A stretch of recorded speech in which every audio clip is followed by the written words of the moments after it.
সবাই রোজা রেখে আসছেন নাকি? খেয়ে খেয়েই তো আসছেন নাকি? এই তো দেখলাম শুধুমাত্র চা পান করতেছেন। কি রে বাবু, এই চা কোনো এনার্জি নেই? চা কে বন্টন করেছে? চা কে দিয়েছিল? হাত উঠাও। চা এখানে কে দিয়েছিল? হাত উঠাও। আর চা কে এনার্জি নেই?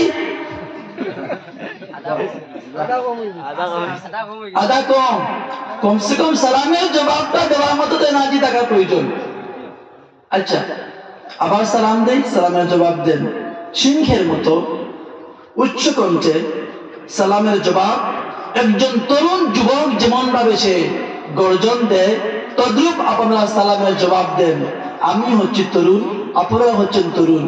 আচ্ছা, এখানে যারা মেথ স্টুডেন্ট রয়েছে, মেথের স্টুডেন্ট রয়েছে, বাবা বলো তো, মাইনাসে মাইনাসে কি হয়? প্লাস। মাইনাসে মাইনাসে আর প্লাসে প্লাসে ট্রিপল প্লাস, মানে প্লাস। প্লাসে প্লাসে মাইনাস কে বলছে? এই অঙ্ক সূত্র ভুল করলে চলবে না। প্লাসে প্লাসে প্লাস। আমি হচ্ছি ইয়ং, প্লাস পয়েন্ট। আপনারা হচ্ছে ইয়ং, প্লাস পয়েন্ট। প্লাসে পারলে প্লাসে কি হবে? প্লাস। আমি যদি এখানে সালাম উচ্চ সুরে দেই, আপনারা কি ঘুমিয়ে ঘুমিয়ে জবাব দিলে চলবে কি? প্লাসে মাইনাসে মাইনাস। যদি আমি প্লাস হই, আপনারা মাইনাস হন, প্রোগ্রামটা মাইনাস হয়ে যাবে। প্রোগ্রামকে আমরা মাইনাস করবো না প্লাস করবো?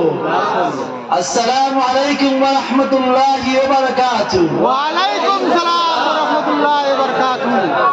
আলহামদুলিল্লাহ। এখানে কারা কারা ম্যারিড?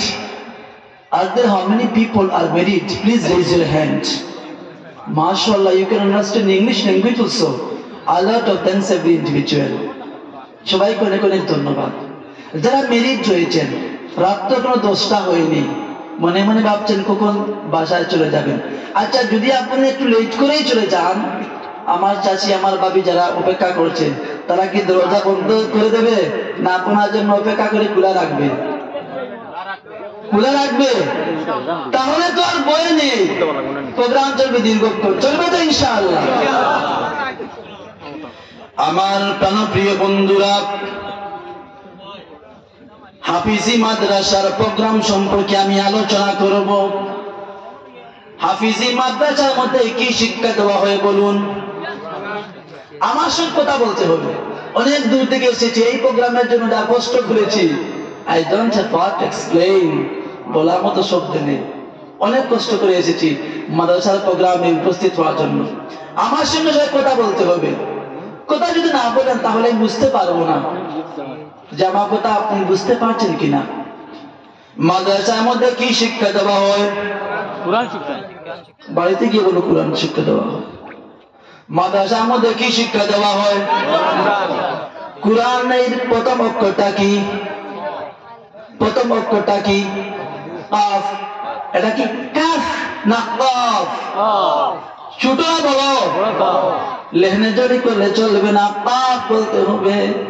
মাদ্রাসার মধ্যে কি শিক্ষা দেওয়া হয়? কোরআন শিক্ষা দেওয়া হয়। আমার প্রিয় বন্ধুরা, এই কোরআন কে নাজিল করেছে? আল্লাহ। কথা বলেন না, কিন্তু জুড়ে জুড়ে বলবেন। আগে বলছি না আমি প্লাস, আপনি প্লাস। প্লাসে প্লাস যখন হবে তখন তো প্লাসে প্লাসে প্লাস হবে। আমি যদি ওই প্লাস, আপনার মাইনাস, প্লাসে মাইনাসে মাইনাস, সূত্র নষ্ট হয়ে যাবে। এই কোরআন যে আল্লাহ পাক রব্বুল আলামিন তার হাবিব জনাব মুহাম্মদ মুস্তাফা সাল্লাল্লাহু আলাইহি সাল্লামের উপরে নাজিল করেছিলেন। মুহাম্মদ সাল্লাল্লাহু আলাইহি সাল্লাম খুব সংক্ষিপ্ত আকারে আমি আলোচনা করব। জনাব মুহাম্মদ রাসূলুল্লাহ সাল্লাল্লাহু আলাইহি সাল্লাম তিনি যখন গারে হেরার মধ্যে ছিলেন, জিবরাইল আলাইহিস সালাম আল্লাহ সুবহানাহু ওয়া তাআলার কাছ থেকে প্রথম যে ওহী নিয়ে আসলেন, এসে বললেন ইকরা মুহাম্মদ, এ মুহাম্মদ তুমি পড়ো। মুহাম্মদ বললেন মা আনা বিকারি, আমি তো কারি নই, আমি তো কারি নই, আমি তো পড়নেওয়ালা নই। জিবরাইল দ্বিতীয়বার বললেন, মুহাম্মদ জিনাই কহলেন সাল্লাল্লাহু আলাইহি ওয়াসাল্লাম। তৃতীয়বার যখন জিবরাইল আলাইহিস সালাতু ওয়াস সালাম নবী মুহাম্মদ রাসূলুল্লাহ সাল্লাল্লাহু আলাইহি ওয়াসাল্লামকে বললেন, ও নবী, এই কোরআন তুমি অধ্যয়ন করো, বললাম না কি আল্লাহর পক্ষ থেকে এসেছে। জিবরাইল আলাইহিস সালাতু ওয়াস সালাম নবী মুহাম্মদ রাসূলুল্লাহ সাল্লাল্লাহু আলাইহি সাল্লামকে বুকের সঙ্গে সিনার সঙ্গে শক্ত করে জড়িয়ে এমন একটা চিপা মারলেন, এমন একটা বুকের সঙ্গে জড়িয়ে ধরলেন, এমন জুড়ে তিনি চিপা মারলেন, চিপার সঙ্গে সঙ্গে ধাক্কার সঙ্গে সঙ্গে নবী আলাইহিস সালাতু ওয়াস সালামের প্রত্যেকটা দেহের লোমের গুড়া থেকে ঘাম বের হয়ে গেল। এবং জিবরাইল তিনি প্রথম রিসাইটেশন করলেন, প্রথম তিনি তিলাওয়াত করলেন, আর জিবরাইল আলাইহিস সালামের সঙ্গে আল্লাহ নবী সেই আয়াতগুলো তিলাওয়াত করলেন। বলুন সুবহানাল্লাহ। ये कलामे जिंदा कुरान हकीम हकमते कुज़ालयस्ते तू कदीम। এই কোরআন কিন্তু গ্রামার বলতো ভাইয়েরা বন্ধুরা, এত সহজ ভাষায় এত সহজে আল্লাহ নবী মুহাম্মদ রাসূলুল্লাহ সাল্লাল্লাহু আলাইহি সাল্লামের কাছে আসে নাই। জিবরাইল যখন রাসূল সাল্লাল্লাহু আলাইহি সাল্লামকে বুকের সঙ্গে সিনার সঙ্গে জড়িয়ে ধরলেন, জড়িয়ে ধরার পরে রাসূল সাল্লাল্লাহু আলাইহি সাল্লাম পড়ে নিলেন, ইকরা বিসমি রাব্বিকাল্লাযী খালাক খালাকাল ইনসানা মিন আলাক ইকরা ওয়া রাব্বুকাল আকরাম আল্লাযী আল্লামা বিল কলাম। হে মুহাম্মদ তুমি পড়ো তোমার রবের নামে, যেই রব তোমাকে সৃষ্টি করেছেন আলাকা থেকে। আলাকা মানে কি? আলাকা মানে বলা হয় বীর্য, আলাকা মানে বলা হয় স্পার্ম। স্বামী এবং স্ত্রী দুইজনের যখন স্পার্ম নাকি একত্র হয়ে যায়, এখান থেকে আল্লাহ সুবহানাহু ওয়া তাআলা নতুন নতুন মানুষের জন্ম দিয়ে থাকেন। বলুন সুবহানাল্লাহ। তো দিল মে তু আতা হে সমঝ মে नहीं आता, तो दिल में तू आता है समझ में नहीं आता, बस जान लिया मैं तेरी पहचान यही है, बस जान लिया मैं तेरी पहचान यही है। ওই আল্লাহ পাক রব্বুল আলামিন আলাকা থেকে বীর্য থেকে নুতফা থেকে মানুষ সম্প্রদায়কে সৃষ্টি করেছেন, এবং আল্লাহ পাক রব্বুল আলামিন মানুষকে শিক্ষা দান করেছেন, মানুষকে জ্ঞান দান করেছেন, মানুষকে নলেজ দান করেছেন। ওই আল্লাহ পাক রব্বুল আলামিন জিবরাইলের মাধ্যমে এই কোরআনের শিক্ষা দেওয়া হয়েছে নবী মুহাম্মদ রাসূলুল্লাহ সাল্লাল্লাহু আলাইহি ওয়াসাল্লামকে। বলুন সুবহানাল্লাহ। নবী মুহাম্মদ সাল্লাল্লাহু আলাইহি ওয়াসাল্লাম যখন ওনার দেহের লোম থেকে যখন ঘাম বের হয়ে গেল, উনি প্রায় কন্দনরত হয়ে গেলেন, প্রায় ওনার শরীরে জ্বর এসে গেল, সঙ্গে সঙ্গে চলে গেলেন নিজের বাসায়।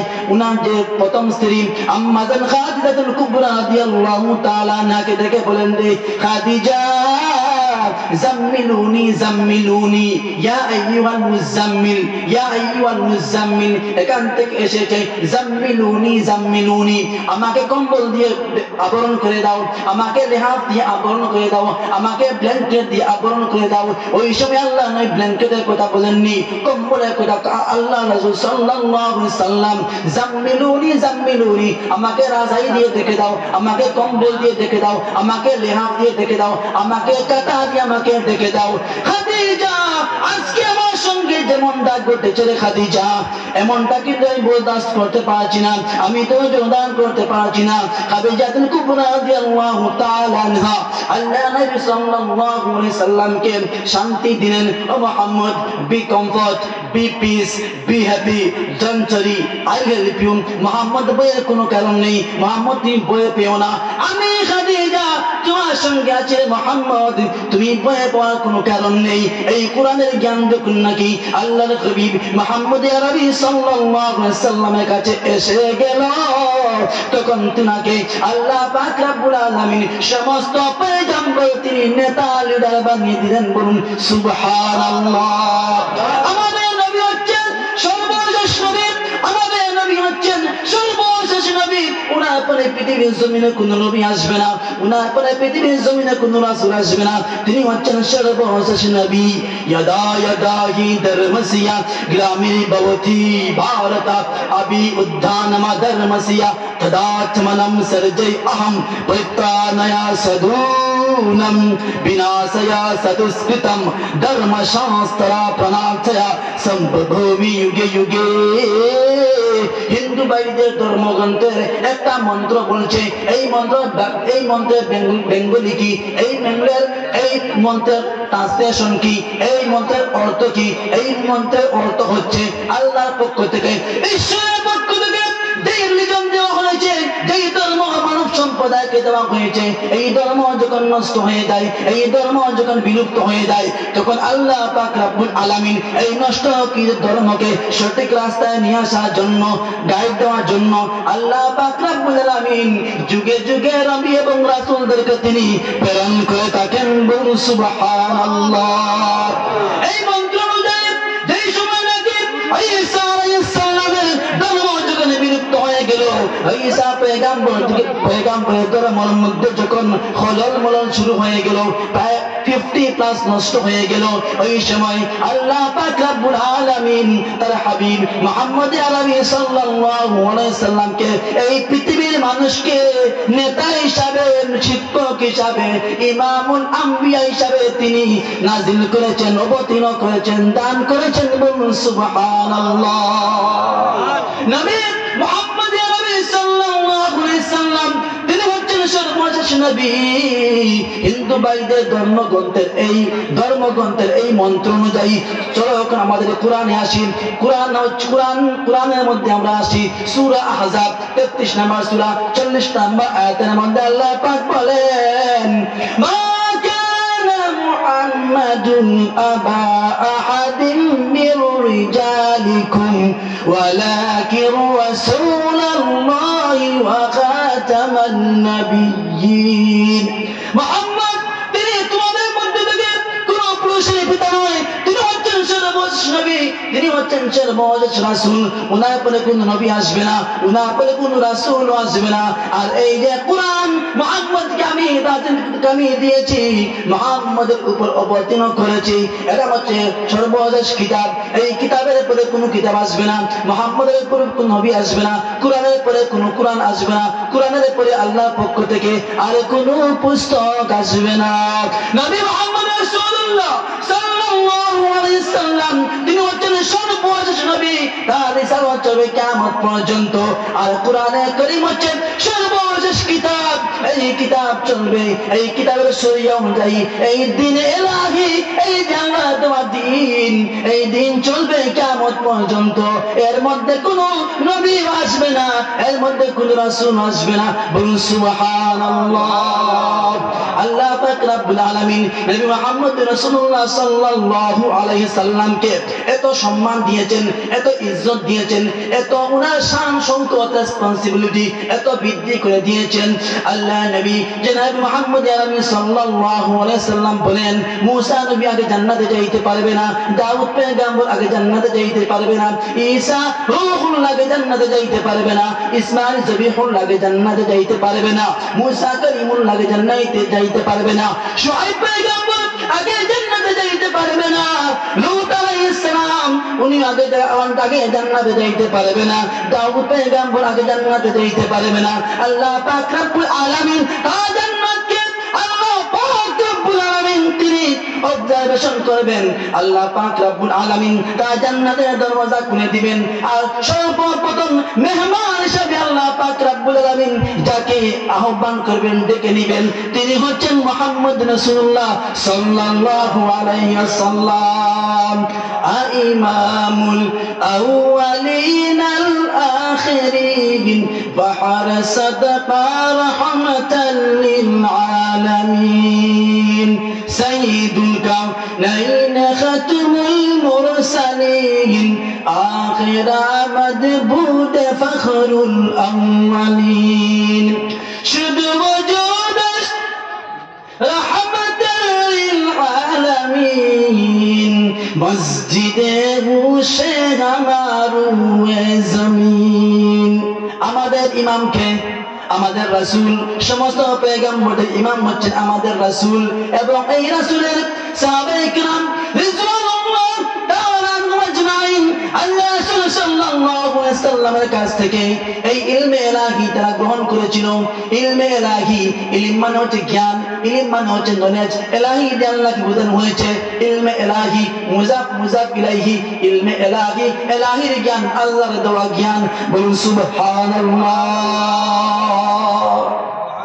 দেখে যাতর আলামে মুহতারাম মুস্তাফা কি উম্মত খায়রুল উমাম। বলুন সুবহানাল্লাহ। নবী মুহাম্মদ রাসূলুল্লাহ সাল্লাল্লাহু আলাইহি ওয়াসাল্লাম বলেন, আমি আগে জান্নাতে যাওয়ার আগে কোন পয়গম্বর জান্নাতে যাইতে পারবে না, আর আমার উম্মতের আগে কোন উম্মত জান্নাতে যাইতে পারবে না। বলুন সুবহানাল্লাহ। আমার প্রিয় বন্ধুরা, এই কোরআন আল্লাহ পাক রব্বুল আলামিনের হাবিব সাল্লাল্লাহু আলাইহি ওয়াসাল্লামের কাছে যখন জিবরাইল ওহী নিয়ে আসতেন, যখন জিবরাইল ওহী মানে কি, ওহী এটা হচ্ছে আরবিক ওয়ার্ড আল ওয়াহয়ু, এর অর্থ হচ্ছে টু ইন্ডিকেট, ইশারা করা, কোন জিনিসের দিকে ইশারা করা, কোন জিনিস দিয়ে দেওয়া। আল ওয়াহয়ু, ওহী হচ্ছে দুই প্রকার, ওয়াহয়ু মাতলু, ওহী গায়র মাতলু। এই ওহীর মাধ্যমে জিবরাইল যখন কোরআন নিয়ে আল্লাহ নবীর কাছে আসতেন এবং আল্লাহ নবীকে জিবরাইল কখনো কখনো তিনি কোরআন তিলাওয়াত করে করে শোনাতেন।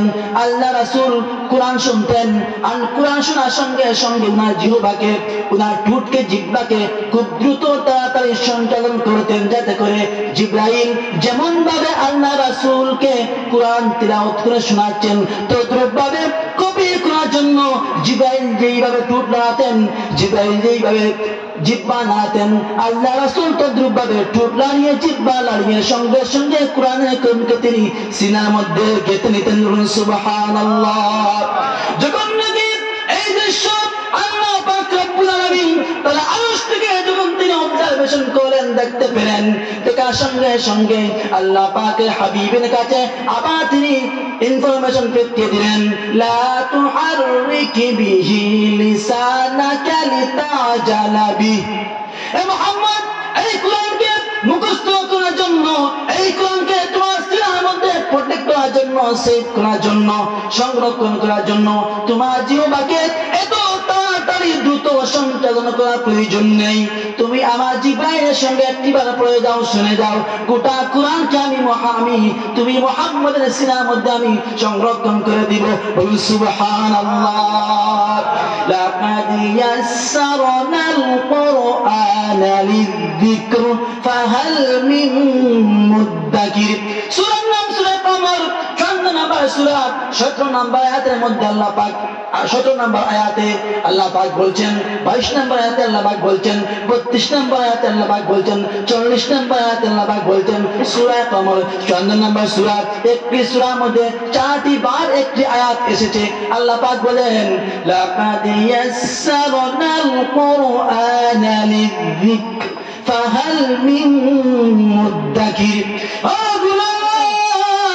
আমি আল্লাহ পাক রব্বুল আলামিন এই কোরআনকে বুঝার জন্য, এই কোরআনকে অধ্যয়ন করার জন্য, এই কোরআনকে স্টাডি করার জন্য আমি আল্লাহ পাক রব্বুল আলামিন আরশকে বানাই নাই, ডিফিকাল্ট বানাই নাই, কঠিন বানাই নাই। রে গোলাম, এই কোরআনকে আমি ইন্না আনজালনাল কুরআনা আরাবিয়ান, আমি যদিও কোরআনকে আমি আরবি ভাষায় নাযিল করেছি, কিন্তু আমি এত সহজ করে দিয়েছি, এত সহজ করে দিয়েছি, এত সহজ করে দিয়েছি এই কোরআন বোঝার জন্য, তিলাওয়াত করার জন্য, আন্ডারস্ট্যান্ডিং এর জন্য, স্টাডি করার জন্য এত সহজ করে দিয়েছি। রে গোলাম, এই কোরআন তুই পড়লে তুই বুঝতে পারবে, আর এই কোরআন বোঝা তোমার জন্য আমি কঠিন করে দেই নাই। ঠিক না? আমার বন্ধু, স্কুল কলেজে অনেক ছাত্রছাত্রী লেখাপড়া করে অন্যান্য ধর্মগ্রন্থের মধ্যে, অন্যান্য ধর্মগ্রন্থ নিয়ে যা স্টাডি করে, হিন্দু ধর্মের মধ্যে রয়েছে প্রধান 4টা কিতাব। একটার নাম হচ্ছে সামবেদ, একটার নাম হচ্ছে অথর্ববেদ, একটার নাম হচ্ছে যজুর্বেদ, অপরটার নাম হচ্ছে ঋগ্বেদ। হিন্দু ধর্মের গ্রন্থের মধ্যে, হিন্দু ধর্মের মধ্যে এই তাদের বড় বড় 4টি কিতাব। যদি আমি 1000 হিন্দুকে আমি এখানে দেখে আনি, একজন হিন্দু বলতে পারবে না তাদের ধর্মশাস্ত্রকে সে প্রথম থেকে নিয়ে শেষ পর্যন্ত মুখস্থ করে ফেলেছে। খ্রিস্টান ভাইদের ধর্মগ্রন্থ রয়েছে দুইটা, একটা হচ্ছে এটাকে বলা হয় ইনজিল, ওল্ড টেস্টামেন্ট, নিউ টেস্টামেন্ট। এই দুইটা কিতাব রয়েছে, ওল্ড টেস্টামেন্ট বলেন, নিউ টেস্টামেন্ট বলেন।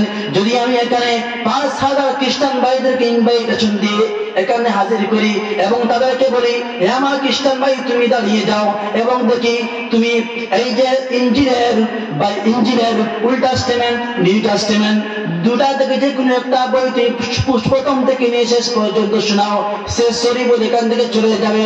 যত ধর্ম রয়েছে এই দুনিয়ার জমিনে সমস্ত ধর্মগুলোদেরকে আপনি ডেকে আনেন, তাদেরকে প্রশ্ন করেন, দেখি তুমি দাঁড়াও তোমার ধর্মগ্রন্থ মুখস্থ আছে কি বলে দাও। খ্রিস্টানদেরকে বলেন তুমি দাঁড়াও তোমার ধর্মগ্রন্থ মুখস্থ আছে কি বলো, সে বলতে পারবে না। বৌদ্ধ ধর্ম যারা পালন করে তাদেরকে আপনি ডেকে আনেন, তাদেরকে দাঁড়া করে বলেন, প্রশ্ন করেন, হ্যাঁ আমার বৌদ্ধ ভাই তুমি কি বৌদ্ধ, বলে হ্যাঁ আমি বৌদ্ধ, দেখি তুমি তোমার ধর্মগ্রন্থকে মুখস্থ শোনাও, কেউ বলতে পারবে না। কুরআন হচ্ছে এমন একটা গ্রন্থ, আর মুসলমানরা হচ্ছে এমন একজন জাতি যার কাছে প্রধান যে কোরআনে কারীম নাযিল হয়েছে এর প্রথম থেকে শেষ পর্যন্ত সিনার মধ্যে লিপিবদ্ধ আছে। বলুন সুবহানাল্লাহ। ये कलाम जिंदा कुरान हकीम हकमतेला हकमते कुला सयस्ते तू कदीम। আমার প্রিয় বন্ধু, এই কোরআন যারা শিক্ষা দেয় তাদের সম্মান আছে কিনা? মাথা ধরে চলবে না, আওয়াজ দেন। আমি আগে বলেছি আমি হচ্ছি ইয়ং, আপনারা হচ্ছেন ইয়ং। এই কোরআন যারা শিক্ষা দেয় তাদের সম্মান আছে কিনা? তাদের সম্মান আছে কিনা? এই কোরআনের সঙ্গে যে কাপড় আমরা কোরআনকে আমরা পেঁচিয়ে রেখে দেই, এই কাপড়ের সম্মান বাড়ে কি বাড়ে না? যে রিয়ালের মধ্যে আমরা রেখে কোরআন তিলাওয়াত করি, এই রিয়ালের সম্মান বাড়ে কি বাড়ে না? তাহলে বলুন, যেই ইমাম যেই হাফেজ সাহেব এই কোরআনকে যিনি তার সিনার মধ্যে লিপিবদ্ধ করে নিয়েছে, তার কোরআন যেই কোরআন তার সিনার মধ্যে মাহফুজ করে রেখেছে, তার সম্মান বেশি না কম? এই হাফেজদের সঙ্গে আমাদের সম্পর্ক স্থাপন করতে হবে। এই হাফেজদের সঙ্গে যারা কোরআন মুখস্থ করে ফেলেছে তাদের সঙ্গে আমাদের সম্পর্ক স্থাপন করতে হবে। উলামাদের সঙ্গে সম্পর্ক স্থাপন করতে হবে। উলামাদের সুখে থাকতে হবে। উলামাদের পরামর্শ অনুযায়ী জীবনযাপন করতে হবে। আমার প্রাণের প্রিয় বন্ধুরা, আল্লাহ নবী মুহাম্মদ আরবি সাল্লাল্লাহু আলাইহি সাল্লামের এই সমস্ত কাজগুলো তিনি করে গিয়েছেন, এই সমস্ত কাজগুলো বলে দিয়ে গিয়েছেন, এটাকে হাদিসে বলা হয়। সাহাবায়ে কেরাম রিদওয়ানুল্লাহু তাআলা আনহুম আজমাইন আল্লাহ নবীর কাছ থেকে হাজার হাজার লক্ষ লক্ষ হাদিসগুলো তারা সংরক্ষণ করেছিল। ফিকহ শাস্ত্রের মধ্যে একজন ইমাম, ওনার নাম হচ্ছে নোমান বিন সাবিত, যার নিকনেম ডাক নাম, ওনাকে আমরা ইমামে আজম আবু হানিফা বলে আমরা ওনাকে চিনে থাকি। ইমামে আজম কে রে বাবা? ইমামে আজম উনি হচ্ছেন এমন একজন ইমাম, আল্লাহ জমিনের মধ্যে ফিকহ শাস্ত্রের মধ্যে যদি কেউ পিএইচডি করে থাকে, ফিকহ শাস্ত্রের মধ্যে যদি কেউ মাস্টার ডিগ্রি অর্জন করে থাকে, তিনি নোমান বিন সাবিত ইমাম আজম আবু হানিফা ছাড়া বিকল্প আর কেউ নাই। ইমামে আজম আবু হানিফা রাহমাতুল্লাহি আলাইহি আল্লাহ নবীর লক্ষ লক্ষ হাজার হাজার হাদিসকে তিনি ইস্তেমবাদ করলেন। ইস্তেমবাদ মানে কি? কোন একটা জিনিস নিয়ে গবেষণা করা, কোন একটা জিনিস নিয়ে অ্যানালাইজেশন করা, অ্যানালাইজ করে গবেষণা করে যেটা বের করা হবে এটাকে বলা হয় মাসআলা। তাহলে সমস্ত হাদিস নিয়ে তিনি অ্যানালাইজ করলেন, সমস্ত হাদিস নিয়ে তিনি ঘাটলেন, এখান থেকে ফিকহি মাসাইল বের করেছিলেন।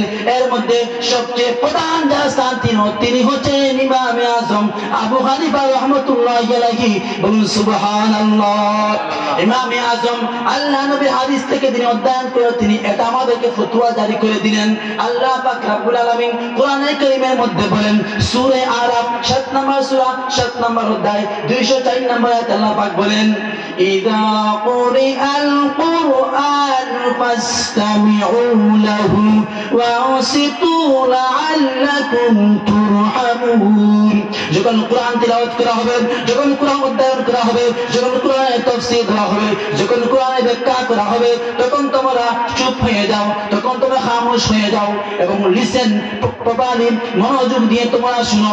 এই আয়াত থেকে ইমাম আবু হানিফা রাহমাতুল্লাহি আলাইহি হাদিস ফিকহ গ্রন্থের ফিকহ শাস্ত্র হাদিস এই হাদিস এই কোরআন আয়াত থেকে তিনি একটা মাসলা ইস্তেমবাদ করলেন, একটা মাখাজ তিনি একটা মাসআলা তিনি বের করলেন। এই মাসআলাটা হচ্ছে যখন কোরআন তেলাওয়াত করা হবে তখন কোনো গান বাজনা চলবে না, যখন কোরআন তেলাওয়াত করা হবে তখন কোনো কথাবার্তা চলবে না, যখন কোরআনের ব্যাখ্যা দেওয়া হবে তখন কথাবার্তা চলবে না।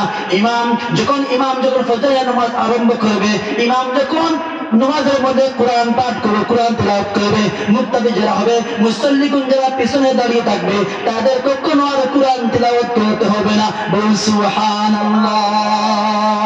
জুমার নামাজ সপ্তাহে আমরা একবার পড়ি, শুক্রবার জুমার নামাজ পড়ি। ওই জুমার নামাজের মধ্যে কিরাত দুই প্রকার, কিরাতে সিররি, কিরাতে জেহরি। কিরাতে জেহরি মানে হয় উচ্চ কণ্ঠে কোরআন তেলাওয়াত করা, আর কিরাতে সিররি মানে হচ্ছে চুপকে চুপকে শুধুমাত্র ঠোঁট নড়বে, আওয়াজ বের হবে না। মাগরিবের নামাজে কিরাতে জেহরি উচ্চ কণ্ঠে কোরআন তেলাওয়াত করা হয়। এশা নামাজে কিরাতে জেহরি উচ্চ কণ্ঠে কোরআন তেলাওয়াত করা হয়। ফজরের নামাজে কিরাতে সিররি নয়, কিরাতে জেহরি উচ্চ কণ্ঠে কোরআন তেলাওয়াত করা হয়। ঈদের নামাজে কিরাতে সিররি নয়, কিরাতে জেহরি উচ্চ কণ্ঠে কোরআন তেলাওয়াত করা হয়। সপ্তাহে শুক্রবার কিরাতে সিররি নয়, কিরাতে জেহরি নিম্ন রূপে নয়, আস্তে আস্তে করে নয়, উচ্চ কণ্ঠে কোরআন তেলাওয়াত করা হয়। আমাদের ইমামগণ যখন উচ্চ কণ্ঠে তার নামাজের মধ্যে কোরআন তেলাওয়াত করবেন, আমরা যারা ওই ইমামকে অনুসরণ করে নামাজ আমরা পড়বো, তাদের পিছনে আমরা কোরআন তেলাওয়াত করতে পারবো না। এটা পড়া হচ্ছে মাকরুহে তাহরিমি। এই মাসআলা কে আমাদের উপহার দিয়েছেন? যিনি দিয়েছেন উনি হচ্ছেন নুমান বিন সাবিত, ইমাম আবু হানিফা রাহমাতুল্লাহি আলাইহি। বলুন সুবহানাল্লাহ।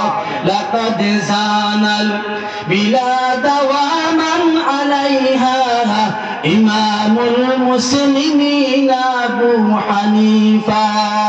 লাকাদ জানাল বিলাদা ওয়া মান আলাইহা ইমামুল মুসলিমিন আবু হানিফা। আবু হানিফা বুদ্ধি ইমামে বাসাফা, আসিয়া যে উম্মতানে মুস্তাফা। আমার প্রিয় বন্ধুরা, কে ছিলেন ইমাম আবু হানিফা?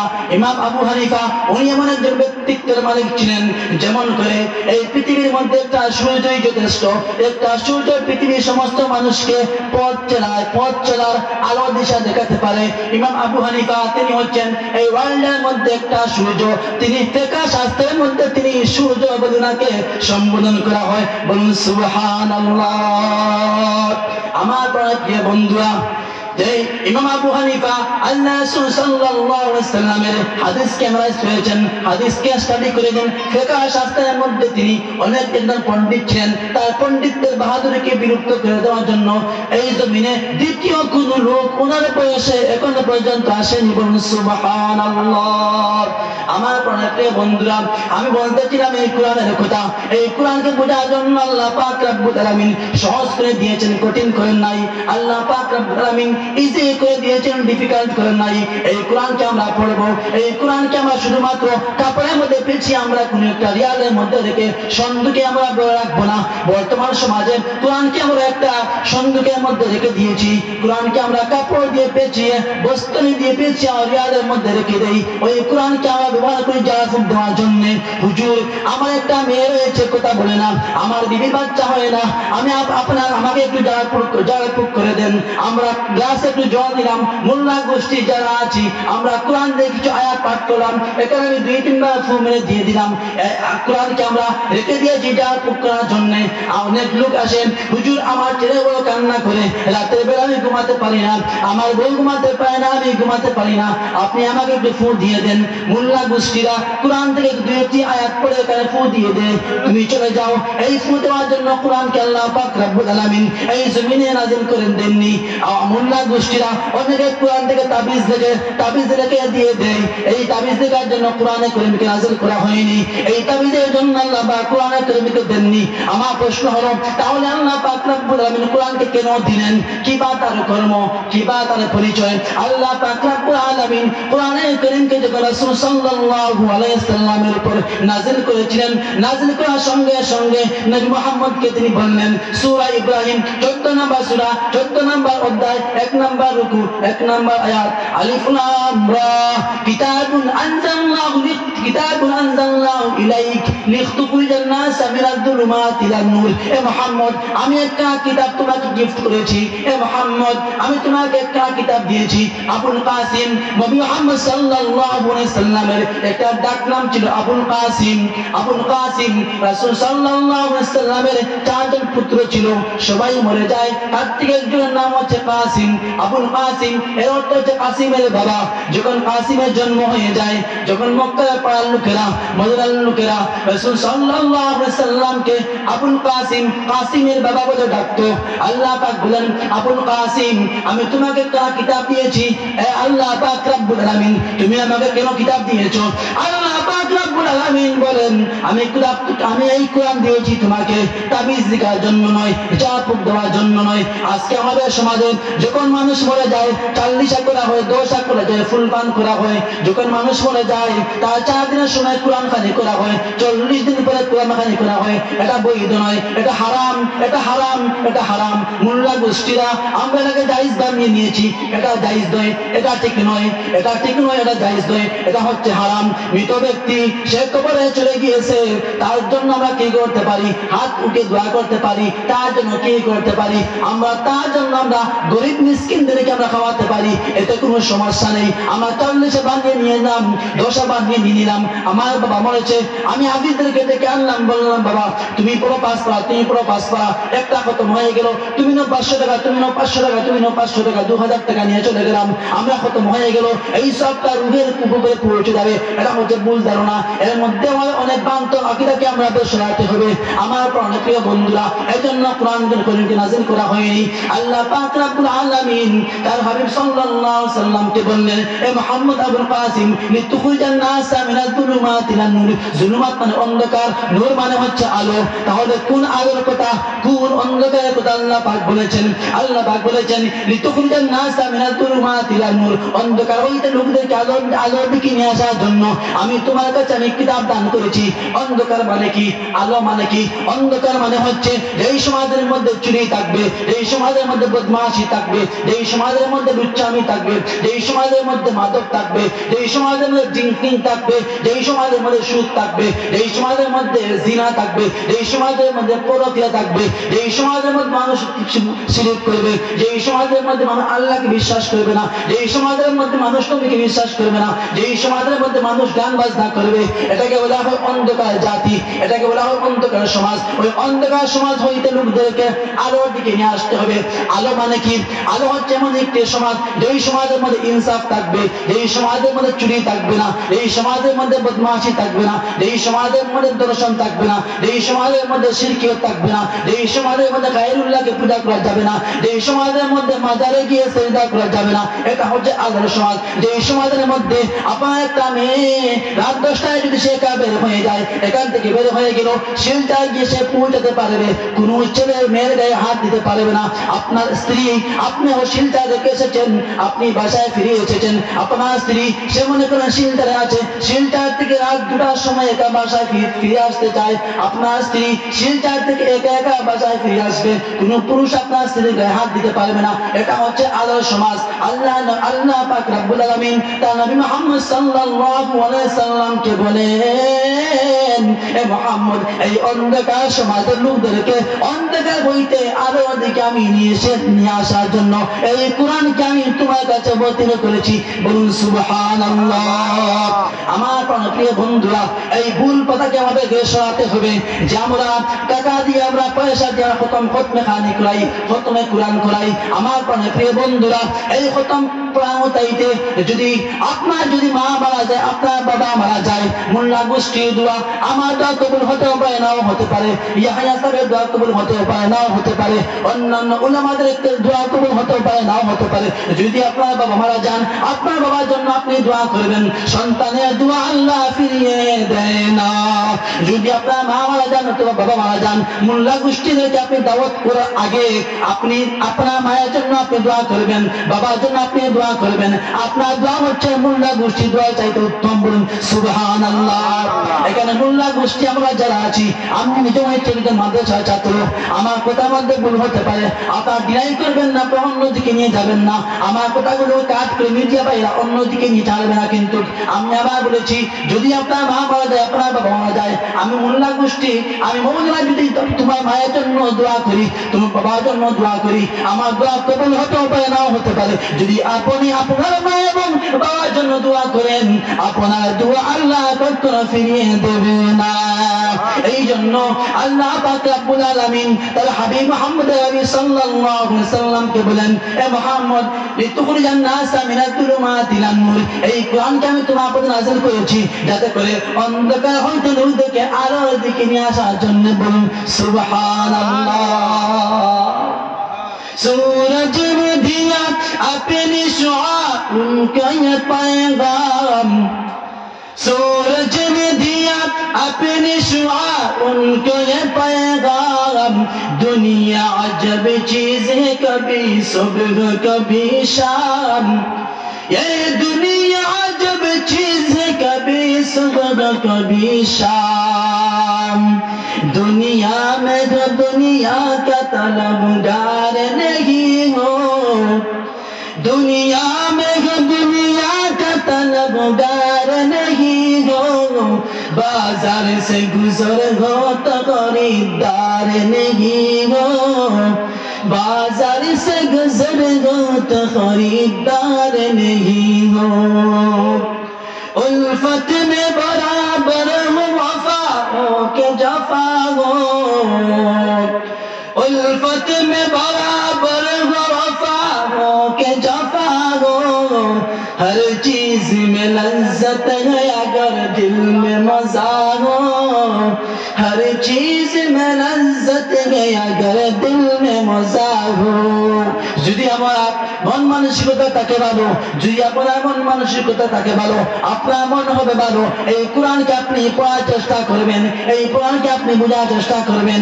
আমার বড় প্রিয় বন্ধুরা, এই কোরআনকে আল্লাহ পাক রব্বুল আলামিন এত সুন্দর মধুর কণ্ঠ দিয়ে শিখিয়ে দিয়েছেন মুহাম্মদ আরবিকে, এবং মাধ্যম ছিল জিবরাইল আলাইহিস সালাম। বলুন সুবহানাল্লাহ।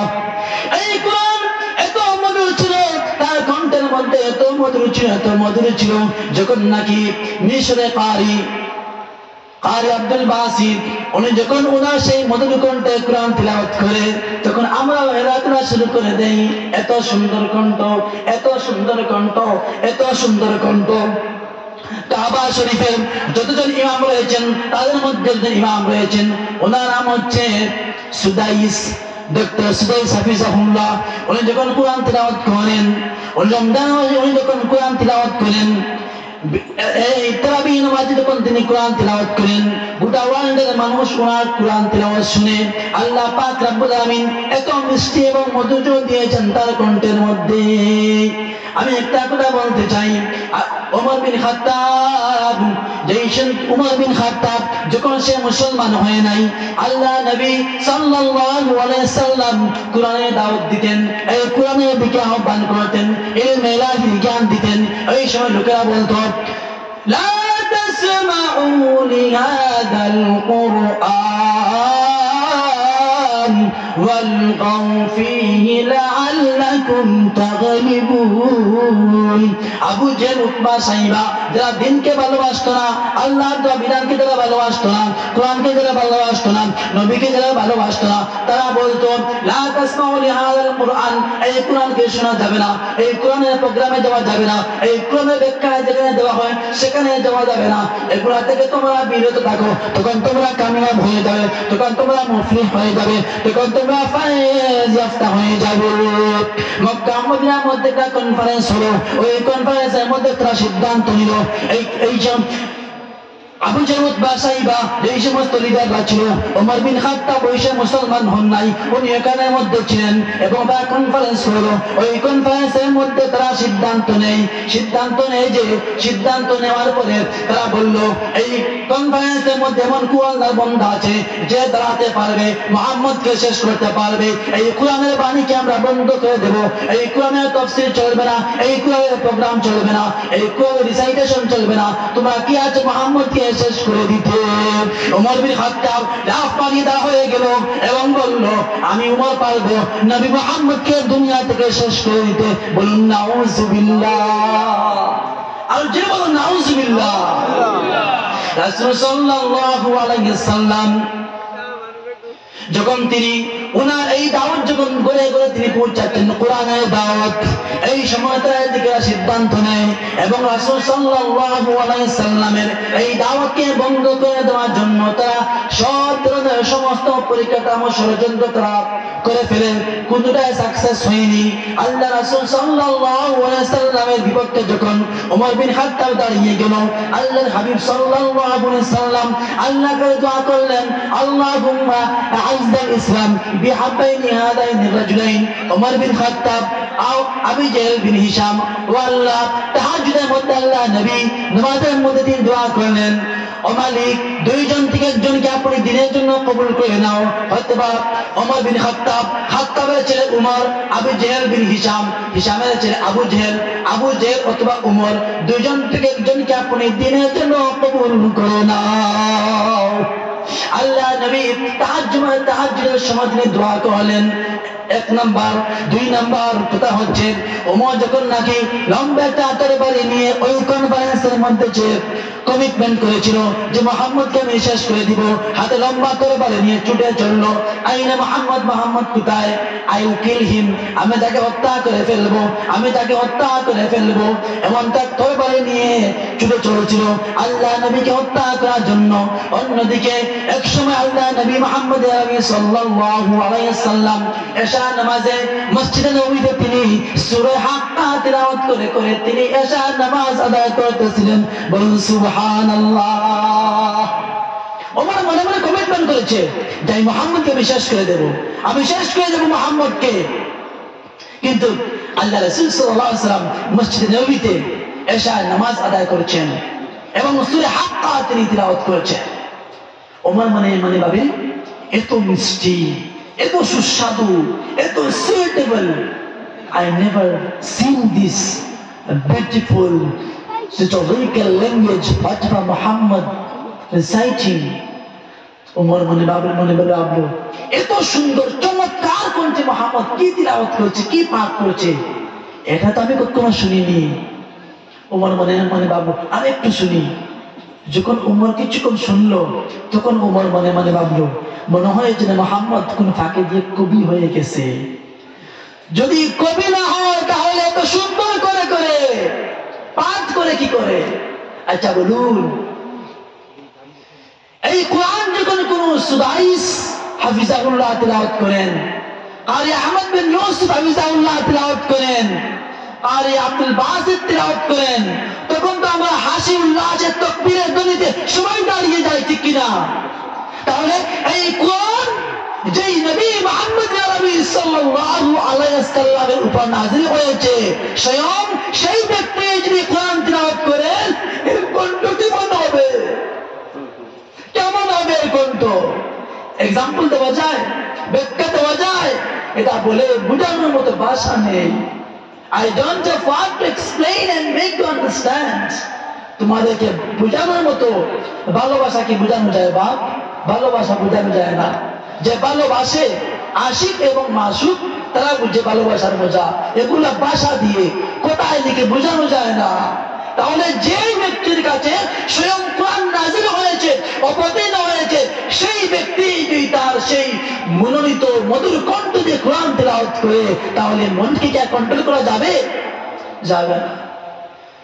ওমর মনে মনে ভাবল, আমার মনে হয় মুহাম্মদ যেন কোন ফাঁকে দিয়ে কবি হয়ে গেছে। যদি কবি না হয় তাহলে এত সুন্দর করেছে বানিয়ে বানিয়ে কি কেমন করে বলতে পারে?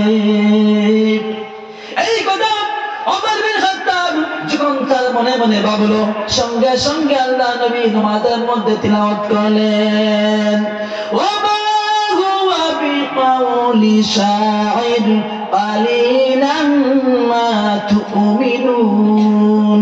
এটা কোন কবির কথা নয়, বরং তোমরা কবি অল্প শতাংশ তাকে বিশ্বাস করো। বলুন সুবহানাল্লাহ। ওমর পাগল পাড়া হয়ে গেল, I am thinking exterior of the mosque and he is giving responsibility. Interior of the mosque, how is it possible? What I thought past, it is mistake. He is not a poet, obviously first time I was mistake, there is no doubt he is a palm reader. Omar বলল, আমি মসজিদের বাহার থেকে প্রশ্ন আমার মনের মধ্যে জাগে, প্রশ্নগুলো টুটেই আসে না, মোহাম্মদ সেখান থেকে উত্তর দিয়ে দেয়, তাহলে সে কবি নয়। আমি প্রথম কবি ভেবেছিলাম, আমার কবি বাবাটাই ভুল, মোহাম্মদ কবি নয়, মোহাম্মদ গণক হয়ে গেছে, না হলে আমার মনের ভাবনা সে কি করে বুঝতে পারে? বলুন নাউজুবিল্লাহ।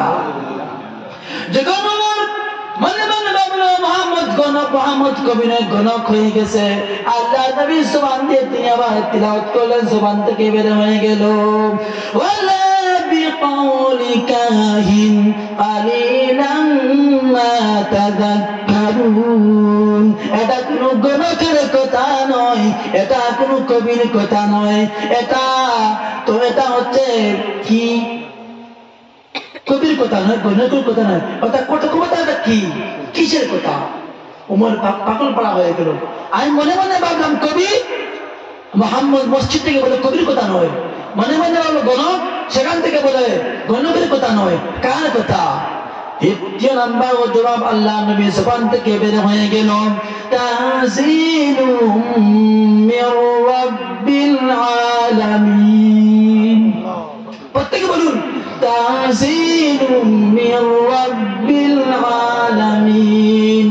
এটা কোনো কবির কথা নয়, এটা কোনো গণকের কথা নয়, এটা হচ্ছে এই কুল কায়নাত, সাত আকাশ আর সাত জমিন, এই ইউনিভার্সকে যে আল্লাহ পাক রব্বুল আলামিন সৃষ্টি করেছেন, সেই মহান আল্লাহ সুবহানাহু ওয়া তাআলার বাণী, এটা হলো সেই পবিত্র কুরআন। সুবহানাল্লাহ। এখন উমরের মধ্যে একটা ভালোবাসা জন্ম হয়ে গেল, উমরের মধ্যে ভালোবাসা জন্ম হয়ে গেল। আহারে, আমি মনে মনে যেটা ভাবি সেটা নাকি উমর মোহাম্মদ উত্তর দিয়ে দেয়, জবাব দিয়ে দেয়। এবার মোহাম্মদের জন্য উমরের কাছে একটা ভালোবাসা জন্ম হয়ে গেল। আল্লাহ রাসূলকে দেখার জন্য, সাক্ষাৎ করার জন্য উমরের মনের মধ্যে প্রেম জন্ম নিল। আল্লাহ রাসূল ডানে গেলে উমর ডানে যায়, আল্লাহ রাসূল বামে গেলে উমর বামে যায়। আল্লাহ রাসূলের সঙ্গে সাক্ষাৎ করার জন্য উমর পাগল পাড়া হয়ে গেল। এদিকে শয়তান পিছন থেকে ওয়াসওয়াসা দিতেছে, উমর তুমি যাও, লম্বা তরবারি নিয়ে তুমি যাও, মুহাম্মদের দেহ থেকে মাথাকে তুমি দুই টুকরো করে দাও, আলাদা করে দাও, তোমাকে লক্ষ কোটি কোটি টাকার সম্পদ দেওয়া হবে, তোমাকে স্বর্ণ মুদ্রা দেওয়া হবে। এমনটা শয়তান তাকে ওয়াসওয়াসা দিচ্ছে। উমর হাতে লম্বা তরবারি দিয়ে তারপরে ছুটে চলছে বিশ্ব নবী আল্লাহ নবী মুহাম্মদ আরবি সাল্লাল্লাহু আলাইহি সাল্লামের দেহ থেকে মাথাকে আলাদা করে দেওয়ার জন্য। বলুন নাউজুবিল্লাহ। রাস্তার মধ্যে যখন সে ছুটে চলছে, একজন বনি জাহরা গোত্রের একজন লোক বলে, ওমর আইনা তাজহাব, ওমর তুমি কোথায় যাও? ওমর বলেন, আমি চলে যাচ্ছি উক্তুল মুহাম্মদের কল্যাণ কাটার জন্য, আমি মুহাম্মদের কল্যাণ কাটার জন্য আমি তরবারি নিয়ে ছুটে চলেছি। আবু জাহরা গোত্রের লোক বলে, ওমর সত্যি সত্যি তুমি মুহাম্মদের কল্যাণ কাটতে যাচ্ছ? বলে, হ্যাঁ, মুহাম্মদের কল্যাণ তুমি পরে কাটবে, তুমি আগে তোমার নিজের ঘরে চলে যাও, তোমার বোন ফাতিমা বিনতে খাত্তাব আর তোমার বোনের স্বামী সাঈদ, তারা দুজনই মুহাম্মদের কলমা পড়ে মুসলমান হয়ে গেছে। সুবহানাল্লাহ। এই কথা যখন ওমর বিন খাত্তাব রাদিয়াল্লাহু তাআলা আনহু যদিও বলে দিলাম, কিন্তু এখন তাকে রাদিয়াল্লাহু বলা যায় না। ওমর এই কথা শোনার সঙ্গে সঙ্গে ওই তরবারি নিয়ে উল্টা হাতে নিজের বাসায় দৌড় মারলেন, বোনের দরজায় গিয়ে নক করলেন, কে গো তুমি, কি বা তোমার পরিচয়? ওমর বলেন, আমি হচ্ছি তোমার ভাই। ফাতেমা দরজা খুলে দিলেন। ওমর সঙ্গে সঙ্গে বোনের বাসায় ঘরের মধ্যে প্রবেশ করলেন, তরবারি দিয়ে বোনের গায়ে তিনি খুব বেশি প্রহার করলেন, আঘাত করলেন, খুব বেশি প্রহার করলেন, আঘাত করলেন। বোনের স্বামী সাঈদ দুজনকে তারা প্রহার করলেন। প্রহার করতে করতে এক পর্যায়ে যখন দেহ থেকে ফুলকি দিয়ে রক্ত বের হয়ে গেল, উমরের পাষাণ হৃদয়ের মধ্যে একটু ভালোবাসা জন্ম নিল। ওমর বলে তার বোন ফাতেমা, তার বোনকে বলে, বোন ফাতেমা তুমি কি করতেছিলেন এবং কেন তুমি মুহাম্মদের কলমা পড়ে মুসলমান হয়ে গেলি? এর মধ্যে কি রয়েছে মিষ্টি, এর মধ্যে কি রয়েছে মাধুর্য, তুমি করে মুসলমান হয়ে গেলি? সেই সময় ওমর তার বোনের বাসায় পৌঁছেছিল। ওই সময় ওমরের বোন এবং উমরকে হযরত খাব্বাব রাদিয়াল্লাহু তাআলা আনহু সূরা তাহা করে তিলাওয়াত করে করে শোনাচ্ছিলেন, বলুন সুবহানাল্লাহ। ওমর তার বোনকে বলেন, বোন ফাতিমা, তুমি কোন কোরআনের কোন অংশটি পড়তেছিলে, তিলাওয়াত করতেছিলে, আমার হাতে একটু দাও। ফাতিমা বলে, না ভাই, এটা তোমার হাতে দেওয়া যাবে না, ইন্নাকা নাজিস, তুমি হচ্ছে অপবিত্র। লা ইয়ামাসসুহু ইল্লাল মুতাহহারুন, সূরা ওয়াকিয়া 56 নম্বর সূরার লাস্টের রুকের মধ্যে রয়েছে লা ইয়ামাসসুহু ইল্লাল মুতাহহারুন, যেই ব্যক্তি অপবিত্র তাকে কোরআন দেওয়া যাবে না। কোরআনকে স্পর্শ করতে হলে পাক পবিত্র অর্জন করতে হবে। ওমর সঙ্গে সঙ্গে বাথরুমে চলে গেলেন, গিয়ে গোসল করে পবিত্র হয়ে তার বোন ফাতিমাকে বললেন, বোন ফাতিমা, এবার তুমি দাও কোরআনের অংশটি আমার হাতে। ওই কোরআনের অংশ যখন ওমর নিজের হাতে নিলেন, নিজের হাতে নিয়ে তিনি পড়া শুরু করে দিলেন। তাহা মা আনজালনা আলাইকাল কুরআনা লিতাশকা ইল্লা তাযকিরাতান লিমান ইয়াখশা তানজিলাম মিম্মান খালাকাল আরদা ওয়াস সামাওয়াতি ওলা। সূরা তাহা 20 নম্বর সূরা 20 নম্বর অধ্যায় প্রথম রুকু 1 নম্বর আয়াত থেকে 3 নম্বর আয়াত। যখন ওমর বিন খাত্তাব এই কোরআনের অংশ যখন তিনি তিলাওয়াত করেন, তাহা এগুলাকে বলা হয় হুরুফে মুকাত্তাত। এগুলার অর্থ শুধুমাত্র আল্লাহ জানে, বিকল্প কেউ জানে না। এগুলার অর্থ কোরআনের মধ্যে কিছু কিছু অক্ষর রয়েছে, কিছু কিছু শব্দ রয়েছে, এর বিন্যাস কোন উলামা জানে না, এর বিন্যাস কোন ফুকাহা জানে না, এর বিন্যাস কোন মুফাসসির জানে না। এর অর্থ শুধুমাত্র আল্লাহ সুবহানাহু ওয়া তাআলা জানেন। তাহা দুইটা অক্ষর, এই অর্থ কি শুধুমাত্র আল্লাহ জানেন। ওমর যখন তিলাওয়াত করেন তাহা মা আনজালনা আলাইকাল কুরআনা লিতাশকা, এর অর্থ হলো এই কোরআনকে আমি নাযিল করে নাই তোমাদের ভবিষ্যৎকে নষ্ট করে দেওয়ার জন্য, এই কোরআনকে আমি নাযিল করে নাই তোমার ফিউচারকে ডিস্ট্রয় করে দেওয়ার জন্য। এই কোরআনকে নাযিল করেছেন এই তাহা মা আনজালনা আলাইকাল কুরআনা লিতাশকা ইল্লা তাযকিরাতান লিমান ইয়াখশা, এটা হলো নসিহত ওই সমস্ত লোকদের জন্য যাদের মধ্যে রয়েছে খাসিয়ত, যাদের মধ্যে রয়েছে খাসিয়ত, যারা আল্লাহ সুবহানাহু ওয়া তাআলাকে ভয় করে, তাদের জন্য হচ্ছে নসিহত, তাদের জন্য হচ্ছে উপদেশ। এই কোরআন কোনো মানুষ লিখেনি, এই কোরআন মুহাম্মদ লিখেনি, এই কোরআন দাউদ আলাইহিস সালাম লিখেনি, এই কোরআন ইনজিল, এই কোরআনকে মুসা আলাইহিস সালাম লিখেনি। যত পয়গম্বর, প্রায় 1,24,000 পয়গম্বর এই জমিনে আবির্ভাব ঘটে, কোন পয়গম্বর কোরআনকে লিখেনি, স্বয়ং মুহাম্মদ কোরআনকে লিখেনি। এই কোরআন কোন ব্যক্তির রচিত কোনো গ্রন্থ নয়, বরং এই কোরআন হচ্ছে 7 আকাশ আর 7 জমিন, এই নবমণ্ডল ভূমণ্ডলের মালিক যে আল্লাহ পাক রব্বুল আলামিন, যে আল্লাহ পাক রব্বুল আলামিন নবমণ্ডল সৃষ্টি করেছেন, ভূমণ্ডলকে সৃষ্টি করেছেন, ওই মহান আল্লাহ সুবহানাহু ওয়া তাআলার কাছ থেকে এই কোরআনে কারীম এসেছে। বলুন সুবহানাল্লাহ। ওমর যখন পড়ছিলেন, ওমর খুব শিক্ষিত লোক ছিলেন, খুব ভালো আরবি জানতেন, খুব ভালো আরবি জানতেন, সাহিত্যের পণ্ডিত্য না হাসিল ছিল। ওমর বিন খাত্তাব যখন কোরআনের আয়াতগুলো পড়লেন, জোর জোর করে অশ্রু বেয়ে গেল এবং তোমার বোন ফাতিমাকে বললেন, ফাতিমা, তুমি আমাকে নিয়ে চলো মুহাম্মদের দরবারে, আমার মন চায় আমিও সেই তাওহীদের পেয়ালা পান করে আমি মুসলমান হয়ে যাব। বলুন সুবহানাল্লাহ। ওমরের বোন ফাতিমা, ওমরের বোন ফাতিমা বিনতে খাত্তাব, বোনের জামাই সাঈদ এবং সবাই মিলে ওমরকে নিয়ে যাওয়া হলো মুহাম্মদের দিকে। প্রত্যেকজন লোককে পাওয়া হলো, ওই লোককে বলা হলো, আইনা মুহাম্মদ, মুহাম্মদ কোথায়? সে বলল, মুহাম্মদ রয়েছে ওই যে সাফা এবং মারওয়া পাহাড়ের প্রদেশে দারুল আরকাম ইবনে আবুল আরকামের ঘরে বসে বসে আল্লাহ নবী সেখানে তিনি ইলমে ইলাহির জ্ঞান দিতেছে। বলুন সুবহানাল্লাহ। এই খবর যখন নবী সেখানে পৌঁছে গেল, সাহাবায়ে কেরামরা ভয় পেয়ে গেল। ওগো আল্লাহ নবী, আপনি এখান থেকে সরে যাও, আপনি এখান থেকে সরে যাও, আপনি এখান থেকে লুকিয়ে যাও। ওই যে খাত্তাবের ছেলে উমর লম্বা তরবারি নিয়ে আসছে আপনাকে কাতল করে দেওয়ার জন্য। নবী, নবীজির চাচা হামজা ইবনে আব্দুল মুত্তালিব বলেন, মুহাম্মদ এখান থেকে তুমি লুকিয়ে যাও, এখান থেকে তুমি সরে যাও।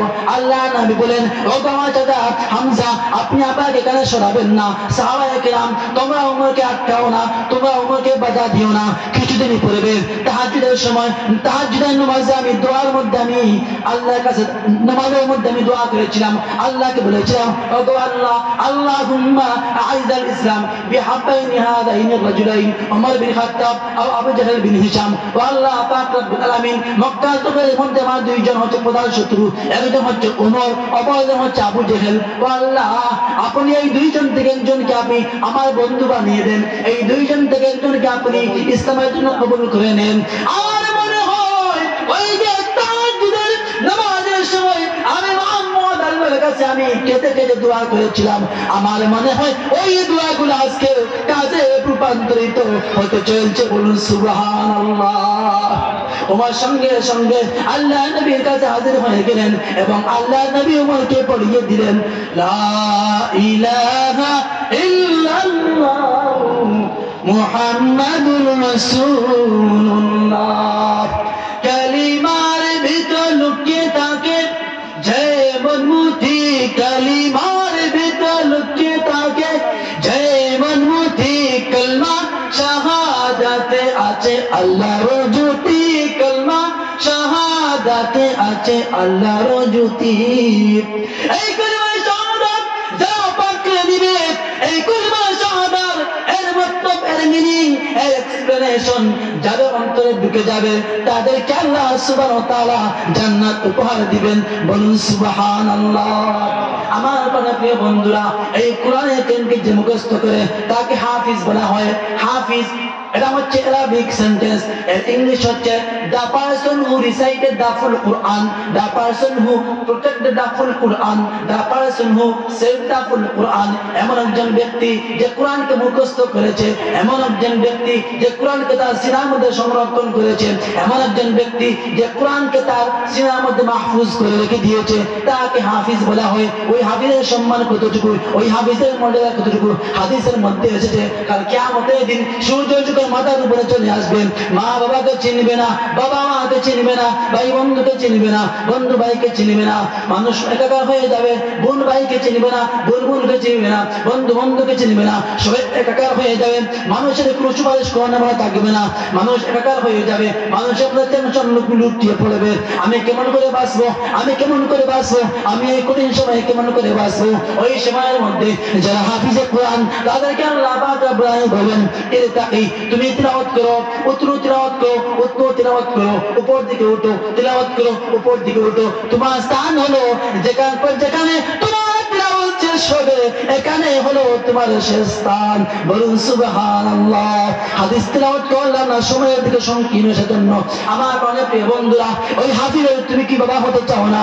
আমার প্রিয় বন্ধুরা, ওই হাফিজ কি তুমি চাও না তোমার একটা সন্তান হাফিজ হতে? ও আমার প্রিয় বন্ধুরা, তুমি কি চাও না তোমার একটা সন্তান মসজিদে পাঠাতে? ও আমার প্রিয় বন্ধুরা, তুমি কি চাও না তোমার একটা ভাই মাদ্রাসা দিতে? আমার প্রিয় বন্ধুরা, ওই হাদিসকে আল্লাহ পাক রব্বুল আলামিন সুযোগ দিবেন। যদিও হাদিসটা একটু জয়ীফ হাদিস হয়েছে, আমাদের জন্য আমাদের কাছে অনেক গ্রহণযোগ্য। যদি হাদিসটা প্রত্যন্ত পক্ষে সহিহ নয়, ওই হাফিজকে আল্লাহ পাক রব্বুল আলামিন কিছু একটা অপশন দিবেন। ওই হাফিজ সে তার মধ্যে রয়েছে কোরআনের জ্ঞান, যে কোরআনকে মুখস্থ করেছে, ওই হাফিজকে অপশন দিবে সে 10 জন ব্যক্তিকে সুপারিশ করতে পারবে। এমন 10 জন ব্যক্তি, যেই 10 জন ব্যক্তিকে তোমার গ্রাম প্রধান দিয়েছে এরা গুনাহগার মুজরিম, তোমাকে পাপ করেছো, যখন তুমি জেলা শাসনের কাছে গিয়েছো, তোমার জেলা শাসক তোমাকে জেলে ঢুকিয়ে দিয়েছে, তারপর তুমি গিয়েছো তুমি হাইকোর্ট তোমাকে জেলওয়াল বলে ঘোষণা করে দিয়েছে, তোমাকে ফাঁসির সাজা শুনিয়েছে, তোমাকে ফাঁসি দেওয়া হবে, এমন গুনাহ তুমি করেছো। সুপ্রিম কোর্টে তুমি গিয়ে আপিল করেছো, সুপ্রিম কোর্ট তোমাকে ফাঁসির রায় দিয়েছে। সুপ্রিম কোর্ট যদি কোনো ব্যক্তিকে ফাঁসির রায় দিয়ে দেয়, তারপর লাস্ট ডেস্টিনেশন হচ্ছে এই ভারতের রাষ্ট্রপতি। ভারতের রাষ্ট্রপতি যদি তাকে ফাঁসি ক্ষমা করে দেয়, তাহলে সে ক্ষমা পাতে পৃথিবীতে বাঁচতে পারবে। আর ভারতের রাষ্ট্রপতি যদি তাকে ক্ষমা করে না দেয়, তাকে ফাঁসিতে ঝুলানো হবে। তাহলে তার অন্য কোনো রাস্তা নাই এই পৃথিবীর জমিনে। মনে করেন ভারতের রাষ্ট্রপতি যদি আপনাকে মাফ করে না দেয়, তোমার ফাঁসি হয়ে যাবে, ফাঁসি কার্যকর হয়ে যাবে, তোমাকে আর কেউ বাঁচাতে পারবে না। তদ্রূপ ভাবে যদি আপনি গুনাহগার হয়ে যান, আল্লাহ পাক রব্বুল আলামিন ফেরেশতাদেরকে বলবেন, ফেরেশতা তোমরা আসো, ওই পায়ের মধ্যে 70 গজ দড়ি লাগাও এবং তাকে টেনে জাহান্নামের দিকে নিয়ে যাও। জাহান্নাম তোমার ওয়াজিব হয়ে গেছে, জাহান্নাম তোমার কনফার্ম, জাহান্নাম থেকে বাঁচার কোনো অপশন নেই, জাহান্নাম থেকে ছুটার কোনো অপশন নেই। এমন 10 জন ব্যক্তিকে ওই হাদিস সেই দিন সুপারিশ করবে, ওগো আল্লাহ আমার ভিতরে রয়েছে তোমার কোরআন, ওগো আল্লাহ আমার ভিতরে রয়েছে ইলমে লাহির জ্ঞান, ওগো আল্লাহ আমি সুপারিশ করি আমার মা, আমার বাবা, আমার দাদা, আমার দাদি, আমার ভাই, আমার বোন, আমার স্ত্রী, আমার সন্তান, ওদেরকে নিয়ে আমি জান্নাতে যেতে চাই। যদি তুমি ওদেরকে জান্নাতে নিয়ে যেতে না দাও, তাহলে আমি হাফিজের শান থাকলে কোথায়? ওই হাফিজকে অপশন দিবেন, ওই হাফিজ যেই দিন নাকি কোনো অপশন থাকবে না, কোনো রাষ্ট্রপতি থাকবে না, কোনো প্রধানমন্ত্রী থাকবে না, কোনো সুপ্রিম কোর্ট থাকবে না, সুপ্রিম পাওয়ার হবে আল্লাহ, আল্লাহ হবে শুধুমাত্র সুপ্রিম পাওয়ার।